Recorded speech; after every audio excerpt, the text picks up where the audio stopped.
Pathogens are microorganisms capable of causing disease, and some microorganisms produce toxins and others release endotoxins. And the endotoxins are much worse than just toxins. An infection may result in disease and illness.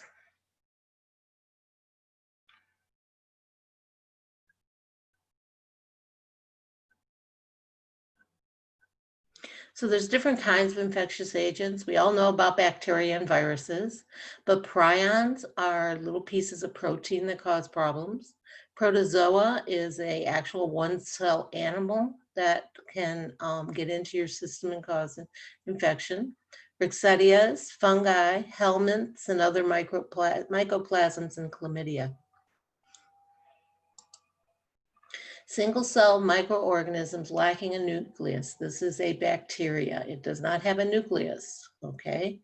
It reproduces every few minutes up to several weeks, and it is classified according to its need for oxygen, its shape, and gram staining.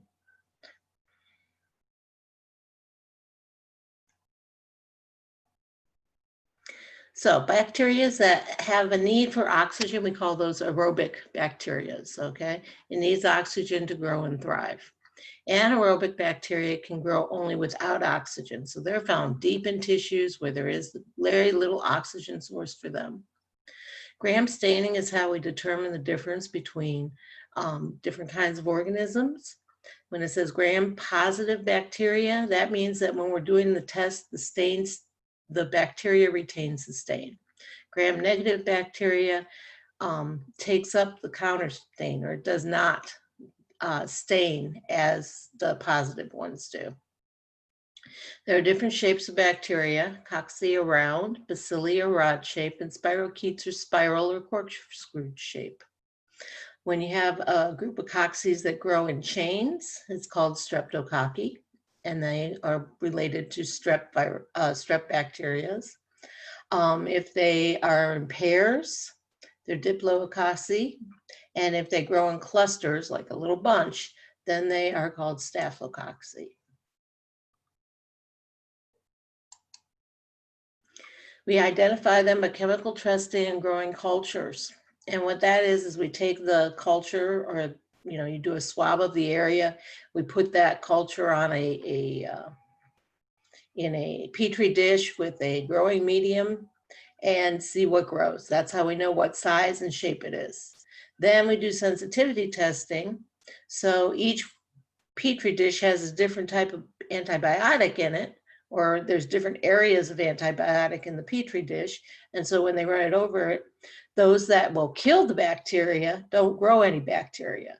Those that will not grow a lot of bacteria. So that's what we call sensitivity testing. And then there are some that are drug resistant that we would expect a staph bacteria to be sensitive to methicillin. But when it's not, then we know that's a drug-resistant staph infection, or we also call it MRSA, drug-resistant Staph aureus. So we have methicillin Staphylococcus aureus, or MRSA, vancomycin-resistant Enterococcus, VRE, extended spectrum Bactrim lactamase producing ESBL, gonorrhea, or Clostridium difficile, C. diff, and penicillin-resistant strep pneumonia. Okay, these are the different types of multi-drug resistant organisms that are very difficult to control. They are very difficult to treat. And so when we have somebody with these, we need to hit them hard with different antibiotics, and we need to isolate them so that they do not pass it on to other people.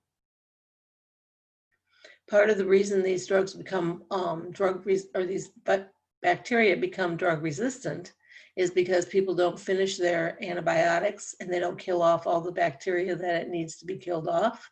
And so the ones that are stronger, that resisted to that, continue to multiply. And now we have a whole new bacteria out there that can cause big trouble. Prions are protein particles that have no nucleic acids. They're not inactivated by the usual procedures for destroying viruses. They don't trigger an immune response, And they cause degenerative neurological diseases like Creutzfeldt-Jacobs disease, the mad cow disease. They also think that they're involved with ALS and Parkinson's at times. Viruses are extremely small. You can only see them with an electron microscope. And they're composed of particles of nucleic acids. They have DNA or RNA, and they have a protein coat. And they only grow and replicate inside a living cell. They are parasites. The survival and replication depends on the host tissue. So they can transform healthy cells into wildly replicating cancer cells. They can be protected for years by their protein coat so that they just lay in inactive until they get picked up by somebody and put into their body. Okay, they cannot obtain food, get rid of waste, or reproduce without a host cell. So there's lots of viruses out there that if you come in contact with, if you've not had any immunity to, you will be picking up an inactive virus, putting it in your body, and it will become active. So this is what they look like. Okay, these little black things here are viruses. Protozoa is a one-celled microscopic organism belonging to the animal kingdom. So some of which you may have heard, plasmodium species, which cause malaria, Entomobia histosilica causes anemic dysentery, and other strains capable of causing diarrhea. Rickettsia are small or rod-shaped organisms. They are transmitted by the bites of fleas, lice, mites, and ticks. They can only multiply in host cells. So if they're just hanging out there on the rocks and nothing, they're not injected into anybody, they can't cause you any trouble. But once you get the bite and it gets injected into your system, then you have host cells and they multiply. They cause Rocky Mountain spotted fever, they cause typhus, they cause Lyme disease, okay? Fungi are tiny primitive organisms of the plant kingdom, but they don't have any chlorophyll, they're not green. They include yeast and mold. They feed off living animals and decaying organic matter. They reproduce by the use of spores, and they cause candidus and tinea pedis, or athlete's foot, in the body. Have you ever seen somebody with fungi? Have you ever seen anybody with a fungal rash, maybe in their skin folds? Helminths are parasitic worms or flukes, and they belong to the animal kingdom. So pinworms mostly affect children, and they are the most common helminths worldwide, but also roundworms and tapeworms are other helminths. Other infectious agents, mycoplasmas, are very small organisms that don't have a cell wall. They cause infections of respiratory or genital tract. So mycoplasma pneumonia is an example of something that is caused by a mycoplasma. Chlamydia affects the genitourinary and reproductive tracts, and it's increasingly more common in the past 20 years.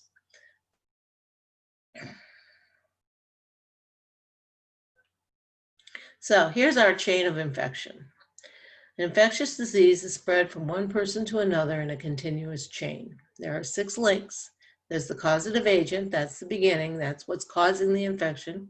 The reservoir, the portal of exit, the mode of transfer, the portal of entry, and a susceptible host. So here's our chain. Here's our causative agent. This is where the virus is. This is the virus or the bacteria, all right? It's going to sit somewhere. Now, could it be sitting on a table? Absolutely. Can it sit on a glass? It can sit on in food. It can be in your body, in your lungs, in your nasal passages, in your blood. If it's anywhere where it's hanging out, that's the reservoir. It has to exit wherever it's hanging out. Now, if it's on the table, on the door handle, and you get it on your hand, you have now taken that out of the reservoir. and you have it on your hand. Okay, so that was the portal of exit, your hand. If somebody has a infectious respiratory disease, they cough.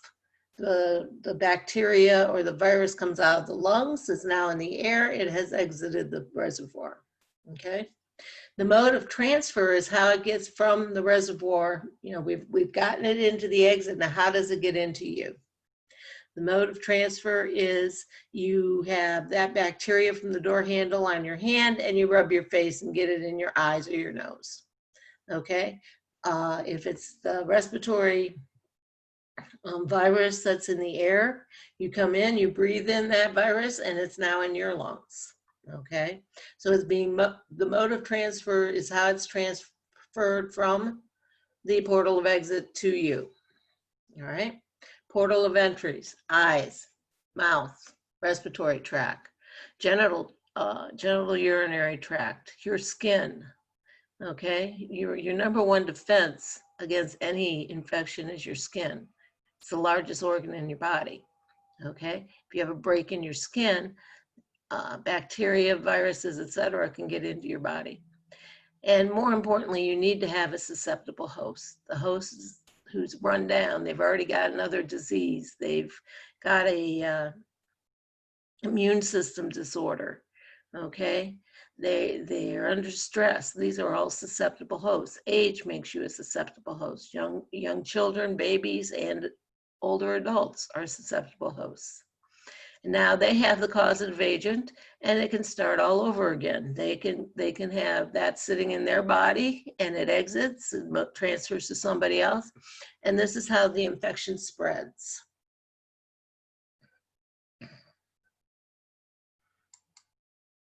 Any microorganism or biological agent capable of causing a disease is your causative agent. Okay, bacteria, virus, protozoa, Rickettsia, anything. Virulence of the agent is affected by its ability to adhere to mucous surfaces or skin, penetrate mucous membranes, multiply once they're in the body, secrete harmful enzymes or toxins, and resist phagocytosis, meaning they're hard to kill. Your reservoir is where the microorganisms are found. This is just a repeat of what I've said, okay? Infected wounds, human or animal waste, animals and insects, contaminated food and water, the person with an infection. To help prevent the spread of infection, number one way to prevent the spread of infection is good hand hygiene, okay? Nothing works better than good old soap and water. And then using sterile technique where it's needed, especially if you're dealing with an infected wound or something like that, to prevent it from getting spread to anything else. So as it sits in the reservoir, it's looking for a portal of exit, and this is the route in which the pathogen leaves its host. So GI tract, it can be transported through the feces. Feces transport typhoid from an infected person. Feces also transport VRE. They transport C. diff spores. They transport a lot of things. Your respiratory tract, microorganisms are released with coughing or sneezing. Things like measles, mumps, pulmonary tuberculosis are transmitted by exit from the respiratory tract. And right now, we know that COVID-19 is transmitted by exit from the respiratory tract. Skin and mucous membranes, open wounds, okay? Any kind of bacteria that's in the wound can be spread to anybody else if it's not covered and treated properly. This is why we are going to use transmission-based precautions, and we'll talk about those in a little bit. Mode of transfer, it can be direct personal contact with body excretion or drainage from an ulcer, infected wound, boil, or chancre. Okay, we can have indirect contact with an inanimate object, so needles, infected needles, eating utensils, dressings, tables, chairs, door handles, anything like that. Vectors such as mosquitoes, they harbor infectious agents and transmit through bites and stings. West Nile encephalitis is transferred through mosquitoes. Droplet infection or contamination by the aerosol route through sneezing and coughing, and spread of infection from one body part to another. So think about all the ways that this can be transmitted and how you can be daily exposed to all these different kinds of diseases, okay? Think about how you're going to minimize the risk of bloodborne pathogens and how you're going to interrupt the mode of transfer with, number one, a way to do that is with hand hygiene. After we've transferred it, it needs to get into the body through the eyes, mouth, nose, trachea, skin, and mucous membranes. So to prevent any entry into microorganisms, we're only going to use sterile and clean items in patient care. We don't reuse items in patient care if we can avoid it. We're going to use barrier precautions. Those are your gloves, your masks, your condoms, your gowns, things that protect you, things that protect other people. Safely handle food and water. Use good personal hygiene. Avoid high-risk behaviors. And use protection from insect bites and stings. You know, if you can avoid being bit by a tick or a mosquito, you will avoid getting these diseases. Then we have our susceptible host. A human host may be susceptible by the virtue of age, state of health, and broken skin. We can decrease the susceptibility by teaching about good health and hygiene habits and immunizations. So, older adults especially are susceptible. Factors that place them at risk for infection are poor nutrition, immobility, poor hygiene, chronic illness, and physiological changes such as thinner skin. They have more open areas for bacteria to get in. Also, older adults are more frequently hospitalized. And if you've ever thought about it, hospitals are the worst place to put a sick person because there's all these infections running around there.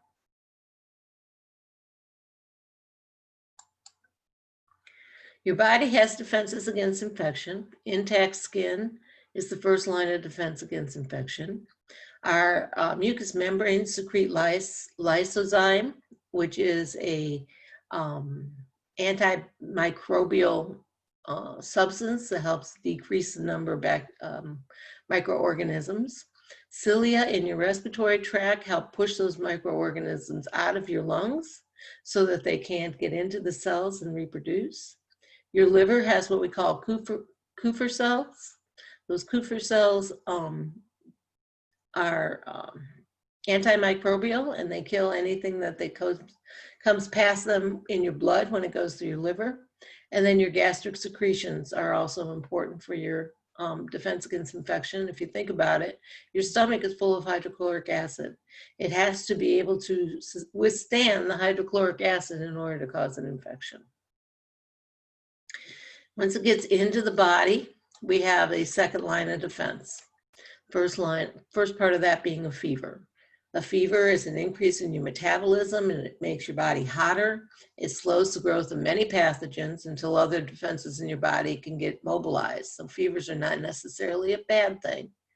Okay, an increase in temperature may be a good thing. It's showing that your body is trying to fight this off. Leukocytosis means the white blood cells get involved and the leukocytes engulf the invader. And then phagocytosis is what comes by after the leukocytosis kills the invader. Phagocytosis removes the cellular debris, destroys bacteria and viruses, removes metabolic waste products. Okay. Inflammation is a process that happens in your body in order to wall off the infection to keep it from going anywhere else. We have increased blood to the area to get more leukocytes to it. We have swelling in order to wall it off so it can't transfer, okay?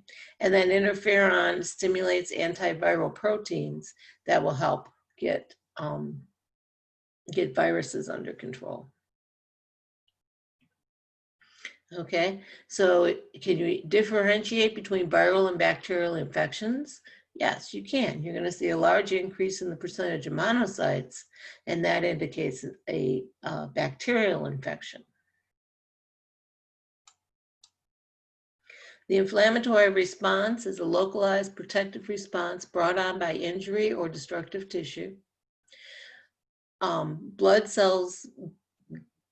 vessels dilate, bringing more blood to the area, causing redness, warmth, and edema. And this neutralizes and destroys the harmful agents, limits their spread to other tissues in the body, and prepares the damaged tissue for repair. Once we have the inflammatory response hitting it up first, then we're going to get our immune response. So we have different types of immunity, and you're going to need to know these. Passive acquired immunity gives antitoxin or anti-serum, giving antitoxin or anti-serum containing antibodies or antitoxins. So if you are giving somebody plasma from somebody who has recovered from COVID-19, you are giving them serum that contains antibodies to COVID-19, so that is passive acquired immunity. Naturally acquired passive immunity, this is what the fetus gets from their mother. They receive the antibodies from the mother either during their prenatal days or as they, the first breast milk has a lot of antibiotics in it.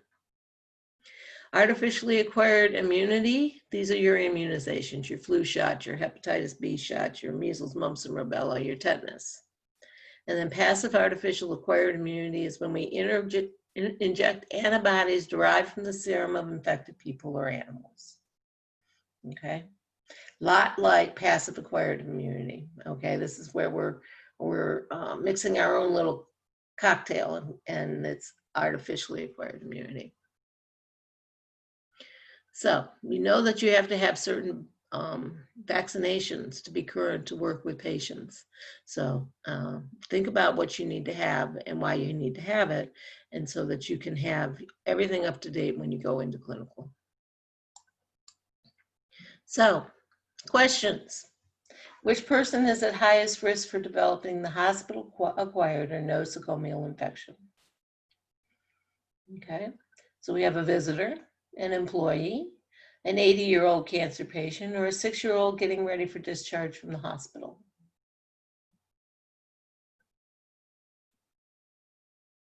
Think about the risks these people have. And the answer is 3, an 80-year-old cancer patient, because they have multiple things going on. A, their age, 80 years old. They have a disease that wipes out your immune system anyhow, so there's your cancer patient. And it makes them more susceptible to getting other bacteria or other infections.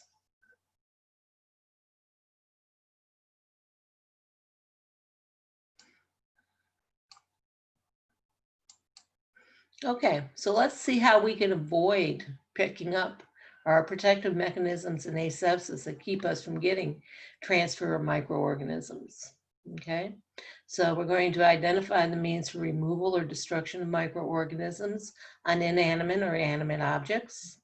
We're going to compare and contrast medical asepsis and surgical asepsis.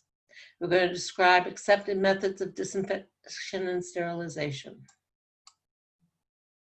And you're going to be using these things in your clinical practice. So we're going to talk about proper hygiene, hand hygiene, and using standard precautions and transmission-based precautions while caring for patients, and how to teach patients at home how to prevent infection to the rest of their family. So asepsis means making the environment and objects free of microorganisms. Not all organisms are destroyed by asepsis. Okay, but it makes them much less. There are many less organisms there if we can use aseptic technique. Medical asepsis is reducing the number of organisms or reducing the risk of transmission of organisms. This is what we call our clean technique, okay? It prevents the spread of infection from person to person or reinfection of the same person. And it involves cleanliness and protecting items from contamination and disinfecting contaminated items. So where in the chain of infection does asepsis come in? If we are protecting items from contamination and disinfecting contaminated items, we are keeping this contaminated item from spreading that infection to someone else, right? So we're breaking the chain of infection. at the spread of the disease, okay? So surgical asepsis, preparing and handling instruments and materials in a way that prevents the patient's exposure to a living microorganism. Surgical asepsis is sterile. It means that the equipment you use and the procedure you do avoid any microorganisms from coming into the body. Anything we're going to do that's going to invade the body, like inserting a urinary catheter, inserting a needle, inserting an IV, any kind of surgery, we need to use sterile technique or surgical asepsis.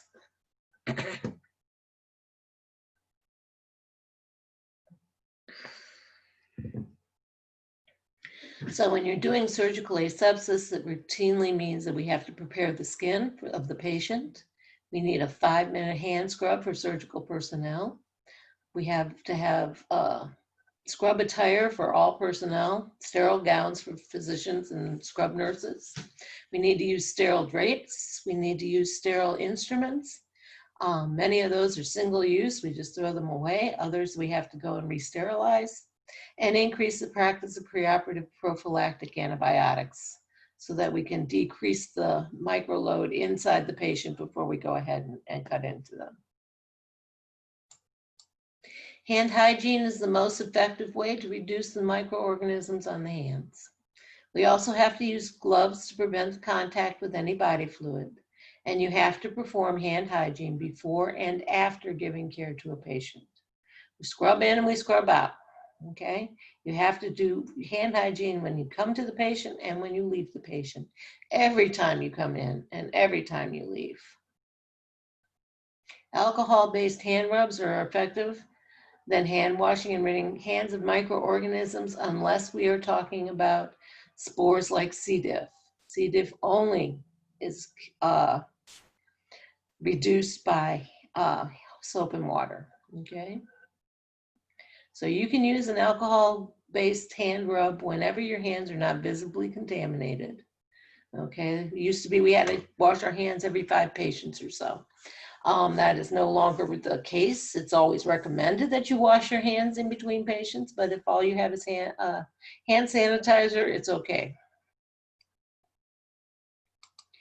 Your standard precautions. Your hand hygiene is number 1. Gloves, which put a barrier between you and body fluids. Mask, eye protection, face shield, gown. How we treat patient care equipment. Okay, we have to use clean equipment for patient care. Environmental control, such as cleaning the handrails on the bed, cleaning the doorknobs, making sure that if a patient has an infectious disease, housekeeping is not coming in and cleaning that room and then going and taking the same mop to a different room.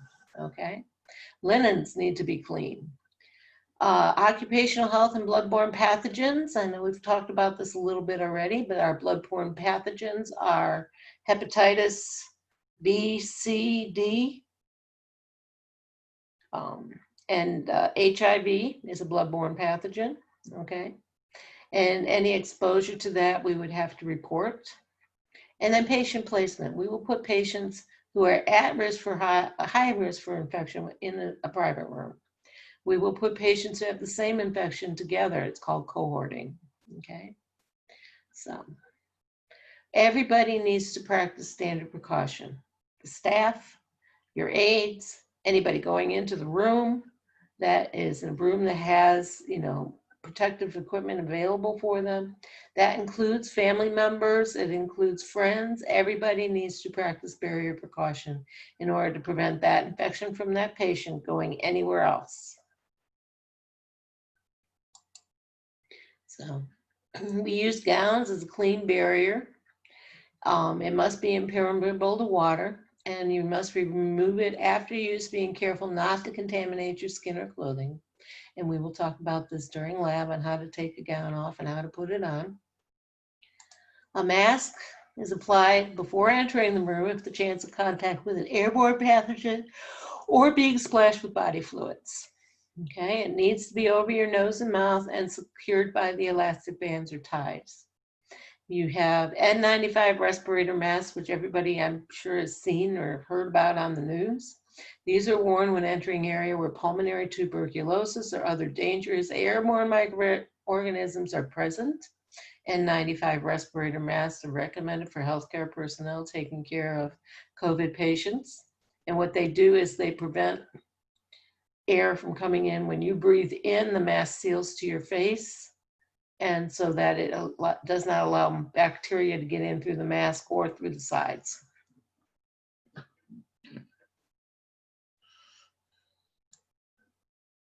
You need to change your mask anytime it becomes moist.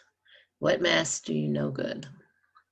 So here are your types of masks. We have our regular accordion mask. This is an N95, okay?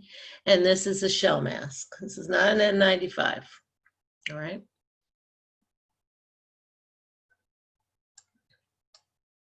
Protective eyewear is to prevent fluid from entering the eye area and coming in contact with the mucosa or surface of the eye through splattering or aerosolization.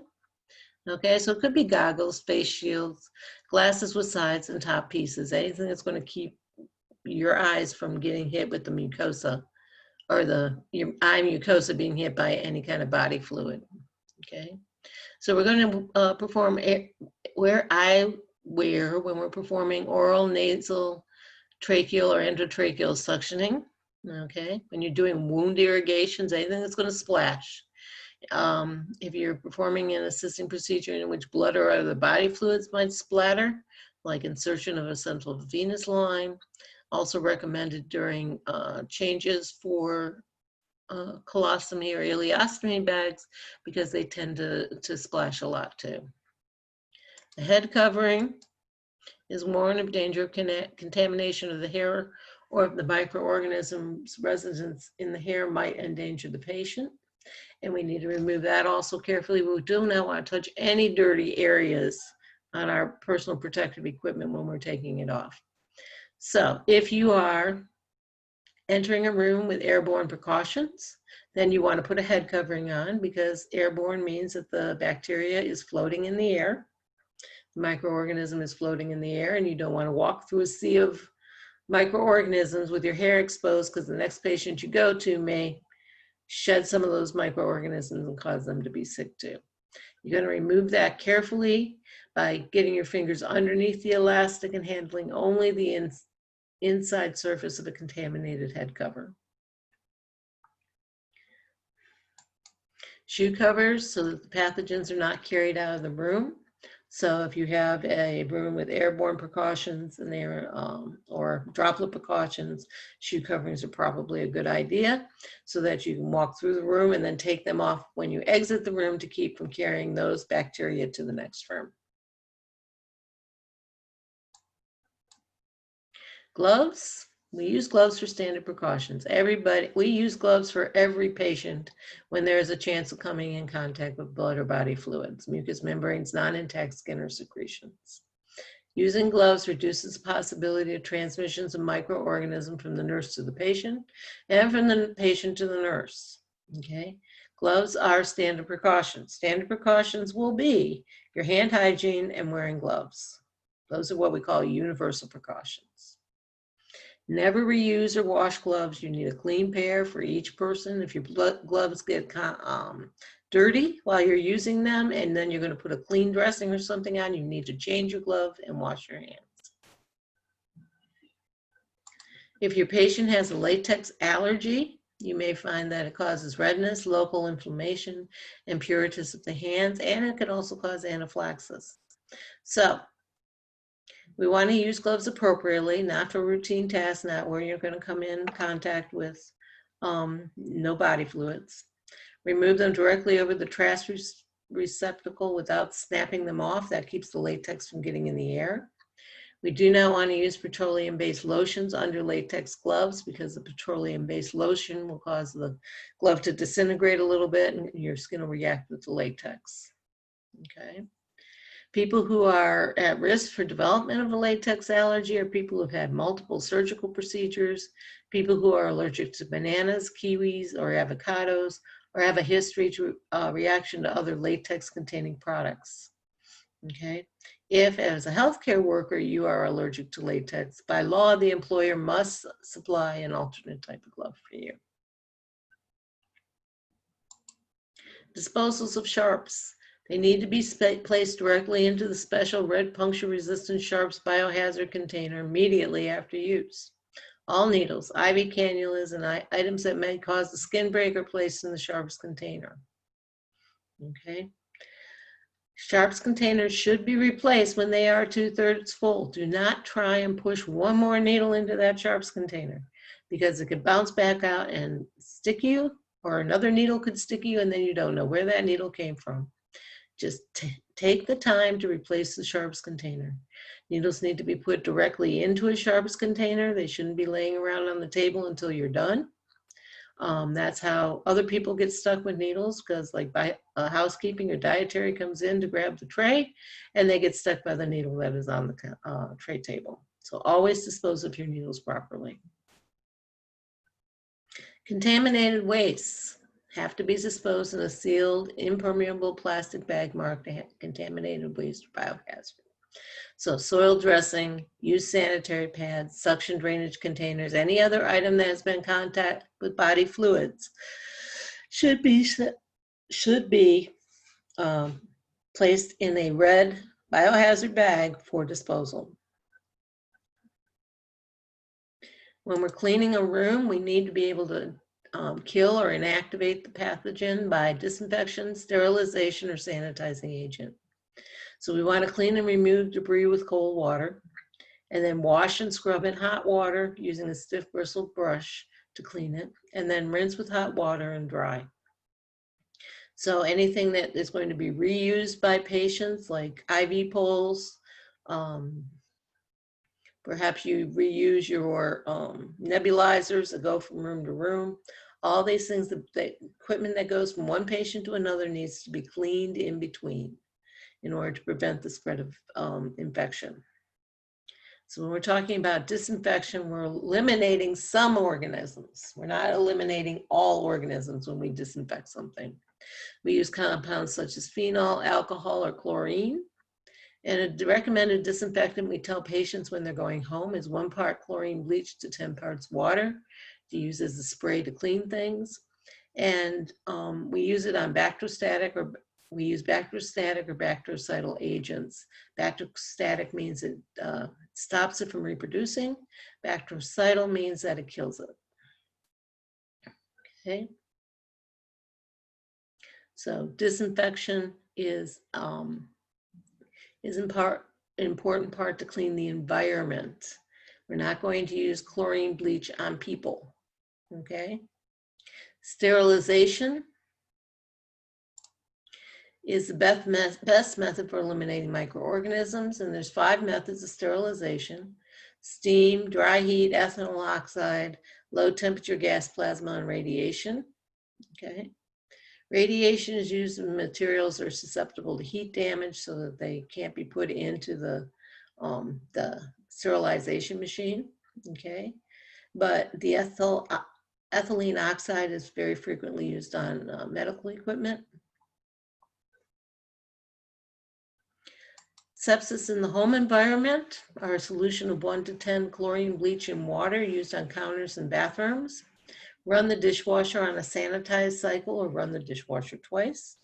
Frequent damp dusting and vacuuming will reduce the microorganisms that are floating around and landing on surfaces.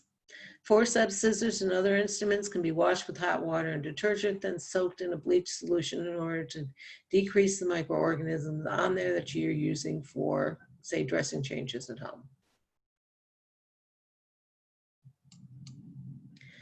Okay, every facility has their own infection control person, okay? They are responsible for ensuring infection prevention and controlling measures are followed. They work with the healthcare staff to ensure they understand which patient care and environmental cleaning measures are to be used, and they assess for the spread of infection. They look at units and they see where infection has, you have 1 person with a C. diff infection, and then a week later you have 5 patients with a C. diff infection. Well, there's a problem in we're not breaking the chain of infection for the first C. diff patient, we're spreading it to other patients. And so they're looking for those kind of information so they can go back and work with the healthcare staff to ensure that they learn how or are using the proper procedures.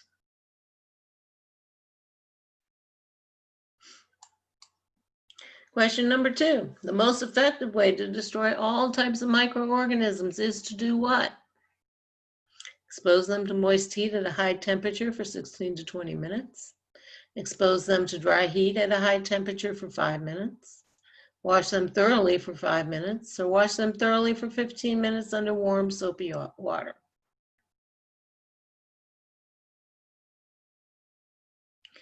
The answer is number 1. Expose them to high moist heat at a high temperature for 16 to 20 minutes. This is the most effective means to destroy viruses and other microorganisms.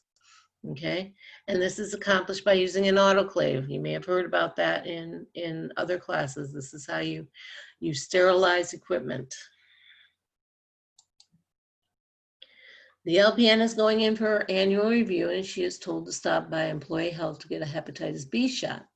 This is providing the employee what type of immunity? Naturally acquired, passive acquired, naturally acquired passive immunity, or artificially acquired immunity? The answer is number 4, artificially acquired immunity.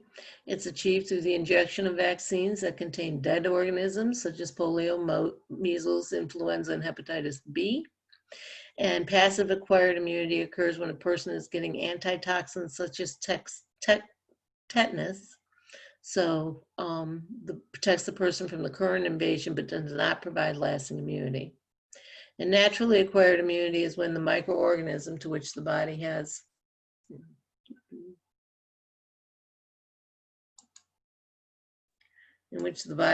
already been exposed once, invades again, and the antibodies respond to, in an attempt to destroy it. So naturally acquired passive immunity occurs when a fetus receives antibodies from his mother through the placenta. So Hep B shot is artificially acquired immunity. Brenda is a nursing student observing and assisting in the operating room. In order to maintain surgical asepsis, she must include all of the following except. So there's one thing that is wrong in this list of answers, okay? 3 of them will be correct and 1 will be wrong. We're looking for the wrong one in this question. So perform a 5-minute hand scrub before entering the operating room. Do they have to do that? Yes. Use sterile protective garb such as gown, mask, and gloves. Yes. They have to put on their protective garb. Sterilize all instruments and inanimate objects used in surgery. All instruments used in surgery should have been sterilized and kept in a sterile field until they're used. And 4, maintain clean technique while in the operating room. No. We are not going to use medical asepsis in the operating room. We need to use sterile technique in the operating room because we are invading the body. And one more question. Sherry is working as a home health nurse. She is teaching her patient and family about asepsis in the home environment. All of the following are true except, and here again, we're looking for the wrong answer. Precautions in the home environment are important. Yes, they are. We need to protect the family from getting whatever the patient has. Hand washing can be modified and not as important in the hospital. That doesn't feel right. Hand washing is always important, and your patients and their families need to learn how to do proper hand washing. Syringe placed in a clean milk jug with bleach and water is correct. And frequent dusting and vacuuming are necessary to decrease the number of microorganisms is also correct. So number 2 is our answer. Now, hand washing is the most effective way to prevent the transfer of microorganisms, and it should be done before and after caring for the patient, whether they're in the hospital, at home, and it is following the same technique. So that is the end of our PowerPoint for chapter 16. Hopefully you'll find this useful when you're studying or reviewing.